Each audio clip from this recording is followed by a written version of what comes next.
Hi guys, welcome to another review. My next pick is Rounders, bro. What a great movie. I love this film so much. My favorite poker film of all time. Man. It's definitely up there with Cincinnati Kid for me. Oh, I love Cincinnati Kid too, man. McQueen's the man. We gotta do some McQueen films. Definitely. I was saving them because they're hidden gems. Yeah, I love those they're movies. some real masterpiece classic films for sure. That's it. But Rounders, man, I just love this film. It's a film. It was filmed in '98, so it's a little later. I'm always praising films from the '70s and '80s, but I love this film from 1998. It's so good. It's a real classic. I watch it and 5 times a year at least. Like a drama movie to come out during the time of all the big action movies. That's true, yeah. Mid to late 90s was all the big action was taking over the box office. Nick Cage was sending out a fucking hit every 20 seconds. Yeah, Nick Cage was on top there around that time. But yeah, this had a $12 million budget, made $23 million. Not bad for just... That's right. Because this is right before the poker boom, eh? Yeah, 98. Because it started with the computers in the early 2000s. That's right. And Moneymaker, he won off a qualifier in the early 2000s. And that... Yeah, so this is like right before the poker boom, and this is like a real cult classic now. And this is before the Phil Ivies. Well, I mean, yeah. Well, Phil Ivey was cleaning up. He's probably pissed at the No, that's it. Because this film, like, man, everyone wanted to play poker when they saw this movie. That's it. And then when the online poker came about, it was just so easy for everyone to pick it up. And I like in the movie too how they reference some actual real poker players. Oh yeah, well Johnny Chan is the one they talk about the most. Brunson. Yeah. But in the commentary, we got like guys like that, Johnny Chan, Phil Hellmuth, and all the Amarillo guys. Slim, Brunson, they mentioned a few times. Yeah. Matt Damon quotes a lot of the best. That's it. I know. I love his narration throughout the film, man. It's really a well done, well crafted film. It's definitely one of my favorite Matt Damon films. He's not one of my favorite actors, but it's definitely up there. Yeah, it's probably his number one film for me, and it's same, top three for Norton. Edward Norton has a lot of good films. Yeah, that's it. But probably number one for Damon. Norton as well, though. I mean. And Malkovich. Dedicate GB. What a role this guy came out. Pay him his money. I don't think they knew he was going to use that type of accent. And when he came on set the first day, they were like, what the fuck? Like they couldn't even keep a straight face. It doesn't even sound like a real Russian accent. But it sounds like it's forced. But with Malkovich, you don't care. No, you don't. He was just so good, bro. He was just so good. So the cast is phenomenal, No, even it's a really good the side characters, because you got like John Turturro as Kanish. And John Malkovich. But I love that guy, Grandma. I like him too. Yeah. What's his name again? I forgot his name. But also Famke Janssen is in it. She plays at the Chesterfield South. That's right. In a few scenes there. So I mean, it's got a strong cast all around. But it's directed by John Dahl, man. This guy's a great filmmaker. I love his. He makes a lot of movies that feel like 50s film noirs. And some of my favorite films: Kill Me Again, Red Rock West, and Joyride. Joyride's a great movie. Well, he's filmed it. Wow. I know, it's insane. I didn't know that. This guy's got a crazy resume. So it's filmed in New York, man. I love some shots in New Jersey there, but I love the look of this film, and they make it feel cold and like fall type of setting with a lot of blues. I like it, yeah. And there's a couple when he's talking to Martin Landau, he's another guy. He plays like the judge. That's right. He talks to Matt Damon for a few scenes. There's a couple scenes that they use for his office and the bar they go to. Yeah, it's nice. It's like really lit up with orange though for those scenes. It's just the lighting. I like the locations where they film. Like you even go to the bathhouse where he goes to talk with Kanish and the Chesterfield. I love all the locations that they go to in New York. Even a little prison location scene, like they pick some worm up there. With Lester. Yeah, we got some great filming locations, and it's all like real on set locations there. And the music's done by Christopher Young, Hellraiser and Rapid Fire. We were talking about him because we did. So this guy's done a lot of music scores. It's kind of strange. But we'll get into the film now. We get the opening there, and like we were saying, Matt Damon does a lot of narration throughout the film. And at the beginning, he's like taking money from all over his apartment. That's right. Got some hidden behind his picture in a poker book. 3 stacks of high society. Oh yeah, he's taking all this money that he just grinded for over the months, I guess there, and he had it scattered around the house. And now he's going for his big chance, his big run. He wants to try to go to the World Series and win it all, but he's going to stop at Teddy KGB's and really try to get a big bankroll before heading to Vegas. Well, you find out later on in the movie why he does stop at KGB's, because he had the run-in with Chan. Chan later, and that's why he goes to KGB's. That story is a bit odd, though. Yeah, it is a bit odd. He says he sits down for like $5,000-6,000. $6,000 on a table that you would need like 50? 60. Yeah. And John Chan is like has all kinds of money at the table. And it's funny when he's narrating and he does Chan's voice. Yeah. I'm sorry, John. I'm sorry, John. I don't remember. No, but that seems so ridiculous. Like he would be able to rebet Chan with like 4,000 and that's it. 5,000. Doesn't make any sense. Like he wouldn't fold. He's like, I folded every hand. But that's one scene that's always been like I think the filmmaker. And Kanish is really into the story. He's like, you sat down with the king, you bastard. Yeah. But to get back to the beginning, he goes to the Teddy KGB's, that dungy brick wall. Everyone's smoking. Feeling, He's got a caged area. He gets 3 stacks of high society, so I think that's like 30,000, right? So he gets 30,000 of chips. Even John Malkovich sits down at his table. There's 2 or 3 other players. And so some Turturro's even there too. Turturro's you're right. Turturro sees him there and he's like, "What are you doing with all that money? You know, you shouldn't be doing that. You know, because Kanish is he's like a legend. He's a grinder, but he hasn't had to work for forever. But he just grinds it out. That's right. So some people respect him, and guys like Worm don't. No, that's it. Because Worm's always looking for the big break. You know what I mean? What's his last name again? Lester. I don't know. Lester is definitely not Lester Diamond. Lester Diamond. From Casino. They play the same kind of guy, though. if your name's Lester in a film, you don't have much of a chance of being like a good guy or a good Lester character. Diamond and Lester Worm. Yeah, you're most likely going to be a sleazeball character, when you're named Lester. But we also got Lester hot dogs around this area, anyways. But yeah, so he played in a big match against a couple guys, but he goes heads up with KGB, Teddy KGB, John Malkovich, and that accent boy, man. And he's got his little stack of Oreo cookies. That's right. It says "Don't touch" on it. That's like his tell, He cracks it. Cracks it open. If it comes perfectly, then he's like all in. If it cracks a bit, he's not feeling it. That's right. Because he's nervous. Yeah. She shakes. Yeah, kind of thing. Because when he cracks it and it's perfect, he's not shaking, so he knows he has a good hand. Yeah. But it's a weird little tell. It's a weird tell, yeah. Yeah, I know it's fun, but his accent in this film and all that stuff. But when it's a killer hand though, man. Matt Damon has ace 9, and on the board there's a full house for him. He gets 2 9s and an ace. That's right. And with a couple other cards that make a flush for him. If you know poker, you know what I'm talking about.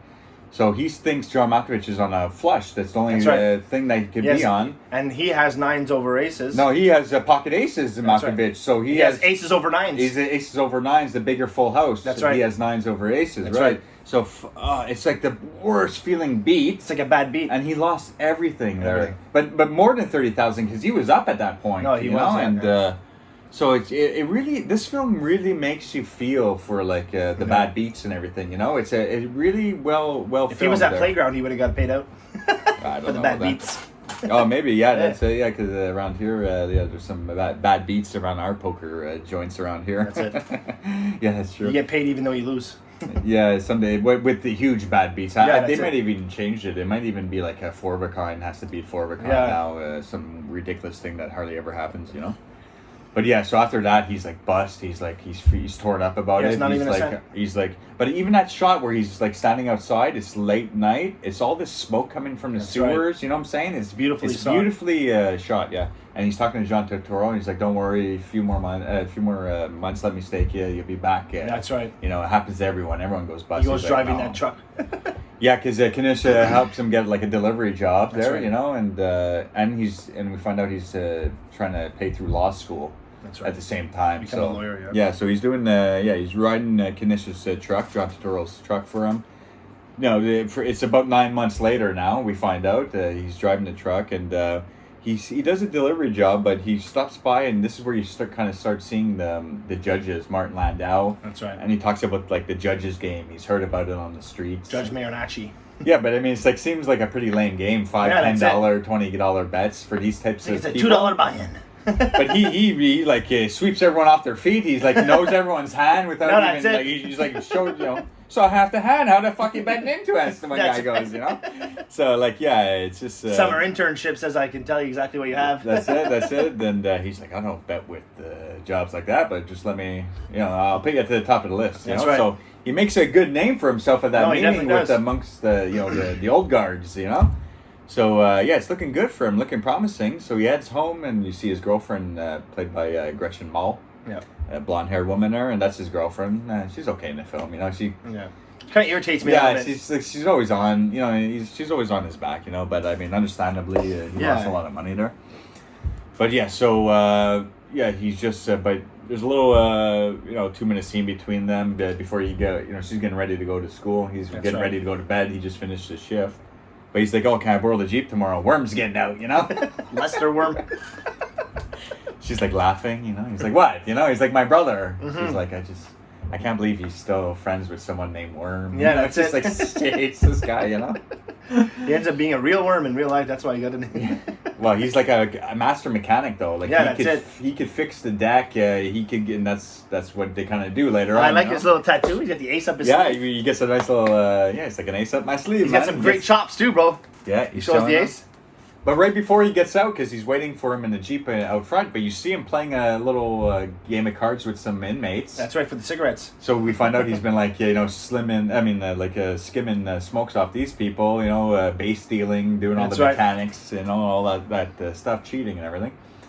So yeah, he takes all these guys' smokes, and then he's like, "Oh, you'll pay me tomorrow for them," and the guy's like, "Hey, come on, you're processed, you're getting out here."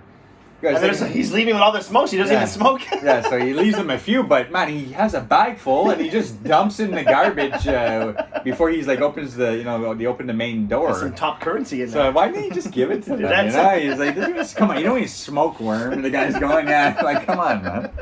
But then he sees Matt Damon, and it's been a while, but while before he sees him, you get some more narration by Matt Damon telling him some backstory of why he's such good friends with him. They went to the same school, and Matt Damon's dad was the custodian. Yeah, the custodian. His father was like the guy that cut the grass or something. Yeah, and they helped. They helped fix a basketball game or something. They talk about the starting five to take a dive. And he got caught, but he didn't give up the other name, which was him. Right. So that's why he kind of feels loyal to him to be there whenever he needs. That's right. So he needs him later on to try to square off his debt. We find out too. So he really is a worm in this film.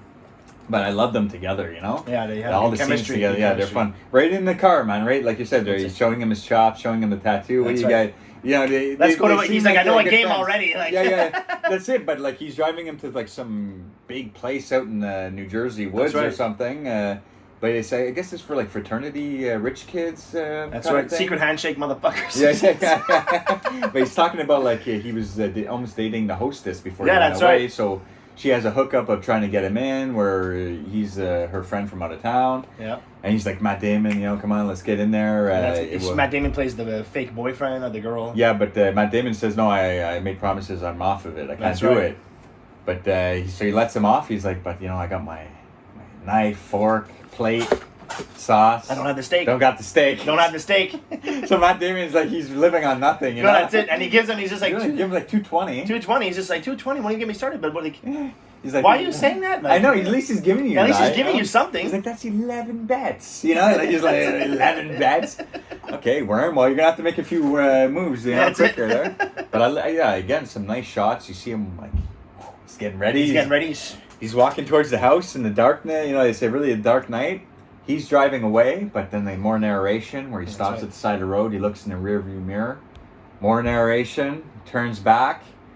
10 minutes later, he's walking in the doors. He's back rounding again, bro. And they tear up that room, bro. No, they really do. But I mean, it's like a safe type of environment. They're more like college kids, fraternity, rich kids. They don't notice the chops. Yeah. So, but Worm plays like the loser, to perfection. Like how they're saying.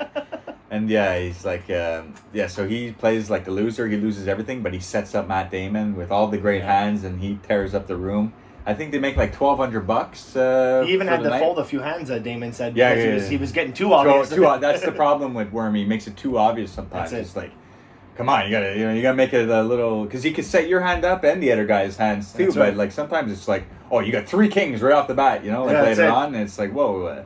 Maybe do a pair with a card and then give me a 2 pair later on. Right. Like calm down with these 3 of a kinds, and But yeah, but there's different. I mean, this is a great Texas Hold'em film. It's the greatest Texas Hold'em poker film ever. But while they're gambling, there's lots of different types of pokers. Absolutely. Stud, 7-card stud, and Omaha. They're playing all types of different poker throughout the film, but it's mainly No Limit Texas Hold'em, which is probably the best type of poker, and it's the craziest for the the stakes, But yeah, so after all that scene, he picks him up. They do well. He gets them kind of squared up, and they go take a ride back to New York City. It's like it's morning time now, Like he's been out all night with Worm. He came back because he was the outlaw Josie Wells. That's it. How do you know I was going to come back? That's easy, man. Who's your favorite actor? Clint Eastwood. The outlaw Josie Wells. Never leaves a man behind. Yeah, he's like always doubles back for a friend. That's right.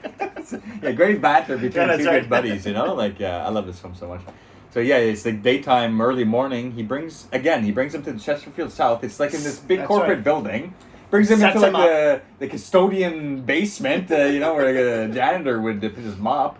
And there's a big underground poker thing going on, man.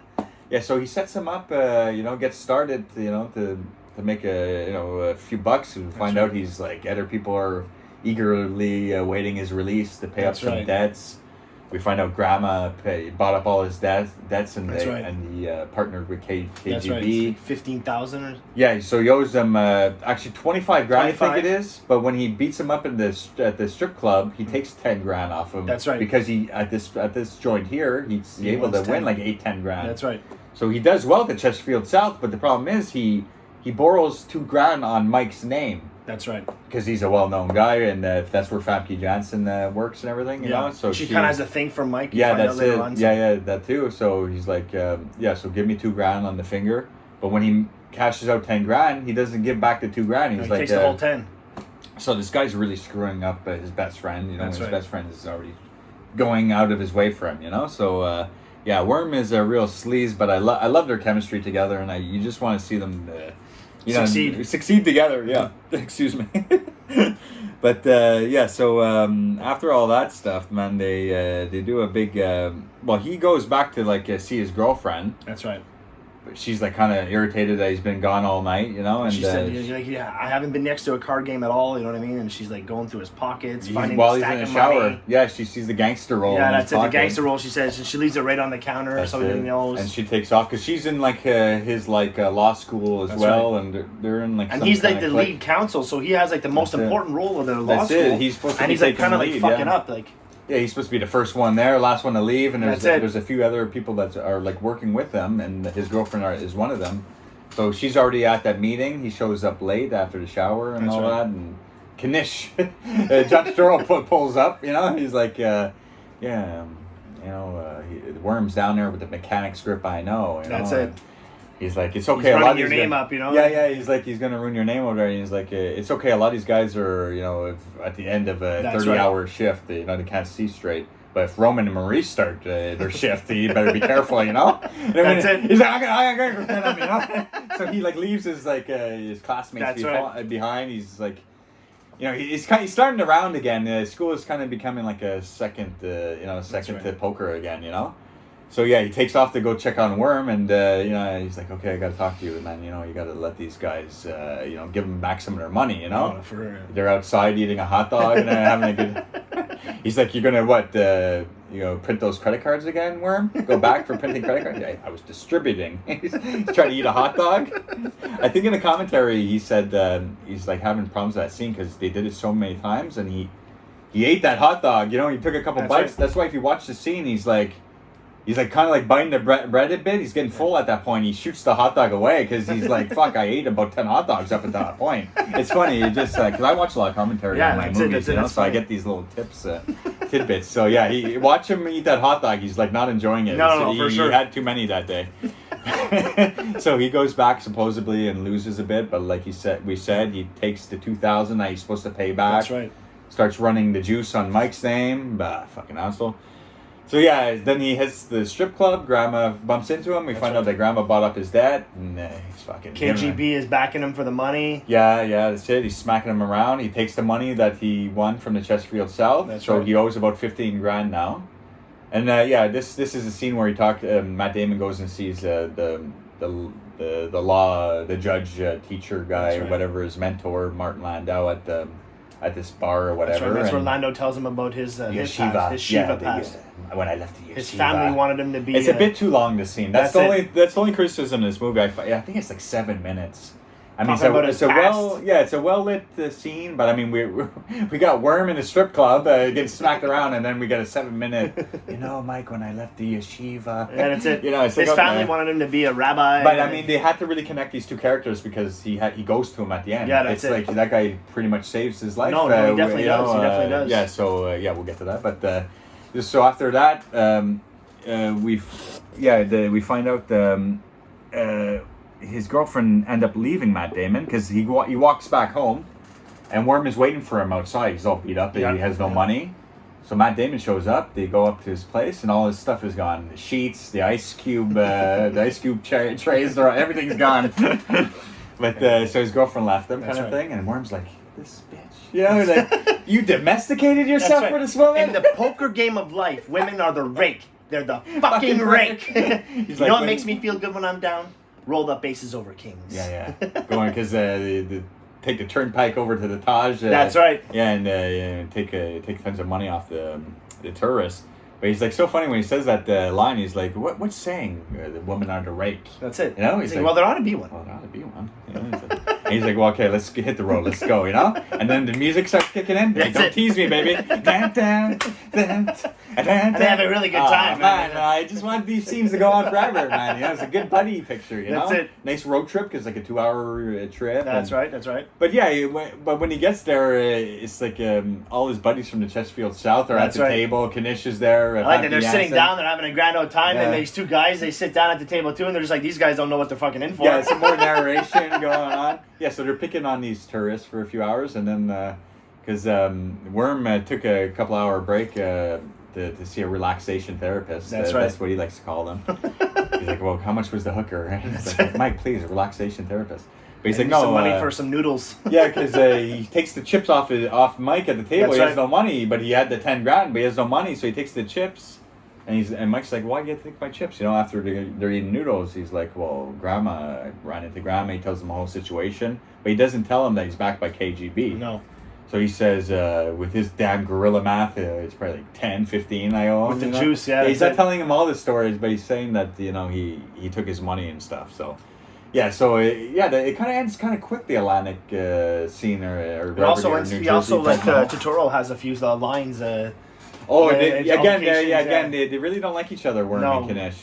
They don't. He's like, oh, look who's treating to a free meal. Yeah, that's it. Yeah. It's so funny. He's just like, you have all the angles, but you never fucking play. It's true. And so so they do a late night thing. His girlfriend left him. They did a late night trip. The next day, he's late for his lead counsel courtroom exam, That's right. So, yeah, he's like scrambling. The other three people in his party are already there. Martin Landau is looking nervous, and the guys from the judge's poker game are up there, too. Judge Marinacci. The guy who impressed, That's right. And he screws up right off the because apparently you don't see this, but apparently they told him to forget that one case, and he goes up and that was his opening statement, which had nothing to do with the case at all. And then the other girl's like, I'll take over lead counsel. I'll take over, and so it works out for her. But I mean, he's just having a rough patch, but he's kind of finding his path that he wants to be a rounder in the end. Anyways, it's also kind of like a foreshadow of what Landau was telling him of his life story. Is kind of what's happening to Mike. That's true. Yeah, it's true. 100%. Yeah. His family wanted him to be a rabbi. Mike everyone wanted him to be a lawyer, but he's going out to do his own thing. That's it. So those talks with Martin Landau kind of like guide him. That's right. That's why later on, that's why Landau says, "Is like I hope my story didn't have too much of an effect on you." That's true. Because he's dropping out. He leaves. Yeah, you're right. I know, and it's true. But right after that, he's at home alone, and his apartment's kind of empty. He's watching the '88 World Series. Johnny Chan beating Eric Seidel. That's it. And he's like, Johnny Chan, the master. The narration is so good. Johnny Chan the master. Seidel, he has them. Chips. He has them. Oh, look at that look from the defending champ. Oh, he's got him. And then when Seidel's pushing in the chips, like you see him cringe, Matt Damon, because he knows how he feels when he got stuck by at the beginning, the loss to Malkovich.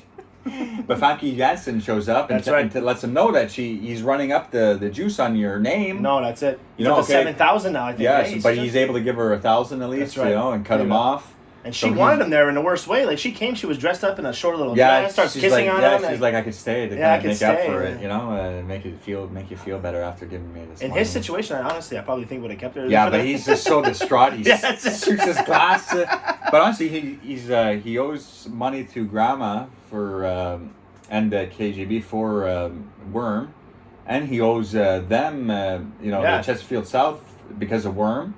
And then later he borrows the money from Martin Landau, the professor. So he's owing a lot of money all of a sudden when you really think about it. That's right. But we'll get to the ending scene there. But I mean, but right before that though, so he sees the '88 World Series. Famke Janssen leaves. He cuts off Worm. He goes and sees Worm about this. He's hiding out in some basketball. It looks like a basketball church. A church with a basketball. I don't know how he knew he was there, and it seemed like late night. Well, they said later that the guy wanted to kick. Apparently, I know there's a story. Someone wanted to kick his ass, and he was hiding in there. But how is this place open? I know. Yeah, they must have still a secret way to get in. Bro, I wish I knew a place like that because I'd love to play basketball. What a weird spot to pick for that scene. But it's great. Like I said, I love all the locations. No, that's it. That's it. He's like, I thought you were the janitor. Yeah. But so he's hiding out there, man. He has no money. Worm, although he's a great cheater in cards, the guy just can't get straight. He can't get everyone paid off, it seems. But and it's coming up to my favorite section in the movie. Well, they have to go to Grammar. They go. It's this scene here where they're knocking on the door here, and I love the music playing when they're walking up. Are you cop? Are you a cop? Oh yeah, she's all crazy. She's all like fucking drugged out of her mind. mind. You want to twirl? No, definitely not from you. Yeah, Jesus. They go talk to Grammar. You see, there's a girl doing some dude's pants. It's a sleaze house. Well, that's what Grammar is. That's it. He runs a sleaze house. And later on, you go see Grammar. He's in a kimono with fucking stains on his shirt. Got an ice cream stain. Got my money. Yeah, he's what like kind of fucking place is this guy running? He's like, shh, you gotta catch him in the act. The dog's eating up his couch. He's beating a dog? Yeah, and Edward Norton's like, Jesus Christ. What a fucking dirty bastard. So that's where Damon says, okay, it's on me too. That's it. Give us 5 days, we'll get you 15 grand. Right. So they go on a huge montage of different places.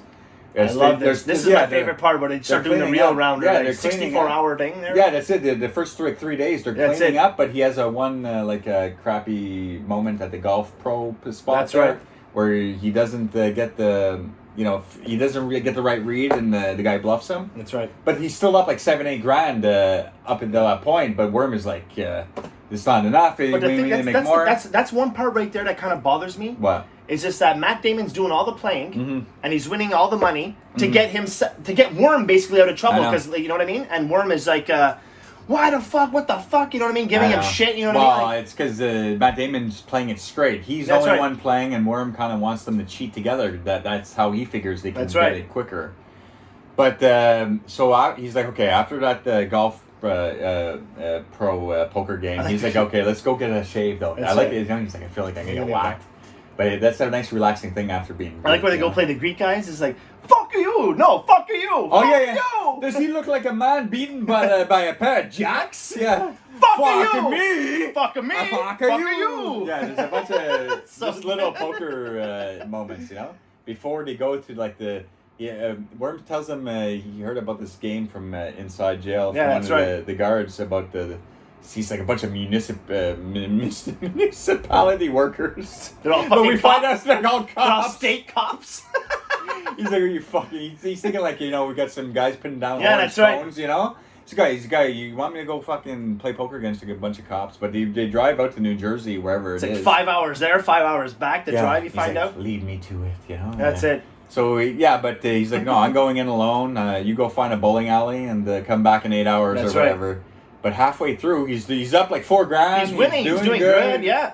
And all of a sudden, you see Edward Norton. Yeah, because he bumps into a guy at the bowling alley that likes to play cards. That's right. So he leads him to this place. But you hear Edward Norton when he walks in, he's like, holy shit, that's a hell of an elk. He's like talking about an elk. But he's like out of focus in the background, You just hear his fucking voice. Shit, and then you can just, it's more focused on Matt Damon picking up the chips. And then of course, they're winning, they're doing good, but and that's where he's like forcing really good hands on him, and he's really folding here. Come on, man, these guys are cops. But again, Worm pushes it, and he ends up getting caught for base stealing. Fuck, when he grabs him, eh? Oh, we mean a hanger? What are you talking about? I got a hanger. What's a hanger? What's that? I don't even know what the hell that is. So they see he was about to set Matt Damon up for a nice fucking full house. That's right. They get the shit kicked out of them. Completely. Everything robbed, guy. Shot out of them. Starting from zero. Guy. So that's where Worm and Mike, Edward Norton, Matt Damon, they split. And that's like the sad part of the film, though. Because they were doing good. Things were rolling. And you don't see Edward Norton after this. After that, I don't even really hear about it. But I hope they meet up and like maybe they make a part 2 because he squares the debt. That's it. He's running over away thinking that he's gonna get killed, but the Matt Damon mans up and goes and does does what Worm couldn't do. They should have made a part 2. But I mean, it's one of those films that it's just that you don't want touched. Yeah. But anyways, we'll get to the end though. Now he goes back into town alone. Matt Damon, beat up, broke. That's right. He has. He goes to see Kanish. He talks about that Johnny Chan story. That's right. He tells him I need 15 grand. Kanish can't do it for him. He goes and sees his the professor guy, and Michael 50 grand. 50 grand. I'm not a if rich it has man. to be tonight, Not a rich it'll only be 10, Michael. Would you do that? Would you do that? Okay, fuck, you make it 10. Yeah, that's it. So he gets 10 grand and goes to like some Insta check. Yeah. That's right. Gets the 10 grand right away. But I heard in a deleted scene, it's like that banker guy is a friend of Martin Landau, and he has him open up the store for him. Okay. But it's a deleted scene. That's why it kind of plays out like how did he get that money just that night? It's kind of like a lot of money. But there's some backstory there that was in a deleted scene, but whatever. So he gets the 10 grand. He has 8 hours to pay 15 grand. That's right. Still owes the Chesterfield 6 grand, and he has to eventually pay Martin Landau back to 10 grand eventually. That's right. So he goes to Teddy KGB's for the big showdown. That's right. Heads up, bro. Heads up. Check. All fucking night. Check. All this crazy ass fucking craziness. Grandma! We can let this happen because actually he wins. He wins. He wins enough to pay back KGB. And I think that pay back half the. That's right. That's right. That's a safe move. That's right. That's a safe move. They're playing only heads up though this time. That's right. So we stop when everyone has the chips. So I think he So he buys in for 10 grand. Teddy KGB to match what he has. That's right. He takes the 10 grand, so he's up 20. He gives them 15. He has 5 back on him. That's right. He's ready to watch out, and then Teddy KGB's like goading him on. He's like, you still have 20,000, so the last time I stick it in you. From last time I stick it in you. Like the noises, eh, bro? The kid's got alligator blood. You can't get rid of him. So like, it seems to be a real bad mistake that he did when he does start playing again, because he does sit back and try to win more. And he pretty much loses all of his chips. Almost, and he's like, you must be kicking yourself for not leaving when you could. Bad judgment. But that's the hand where he was going to break a Damon. That's right. But he folds the 2 pair. He folds a monster hand. And you fooled him, man! And he's like, you fooled a monster! No, I think he's like, what the fuck did you lay that down? And that's where he knows about the Oreos. That's right. Shoots his Oreos over at Grandma. It's Grandma. He's just sitting right there. Oh. The fuck did you lay that down? Should have fucking paid me off. Okay. I like the little narration there too. He's just like, when you find a man's tail, you keep it to yourself. I could have had him eating. I could have eaten Oreos all night. But he doesn't have that much time. He says some shit. Okay, Mr. Son of Beach, let's play some cards. We get some more card scenes there, and but we get the huge, massive hand there where Damon flops the nut straight. That's right. Oh yeah, that's the fundament. He has him beat. He takes out Malkovich, so he's up like 60 grand. Something like that. So he pays them back 15 grand. He pays the Chesterfield back. He pays the teacher back, and he still has 30,000. Yeah, and he's making his way to Vegas. That's right. And I love the narration when he's in the taxi. He beat me straight up. Yeah. Pay him. Pay that man his money. and he just closes the back grimy That's room it. door. He's like watching like a grimy ass soccer game with like snow on the TV. Last time I stick it in you. But when he's out on the, everything's all said and done, he's out taking the taxi ride and he's driving off, on a big New York street. And the camera's panning back. He's narrating. He's like, the World Series of Poker has $1 million prize for first place. Does it have my name on it? I don't know, but we're going to find out. It's just good narration. I like the music. Plays in. It's just a fantastic film all around. No, it's honestly. great. It's a great film. It's a great film. Yeah, I'm so happy to get this one definitely reviewed early on. I love this film so much. One I watch many, many times per year. So I have one more pick, and then we're going to jump back to your picks there. Right. So until then, take care, guys. Thanks for the support. Take care. Bye. Going up.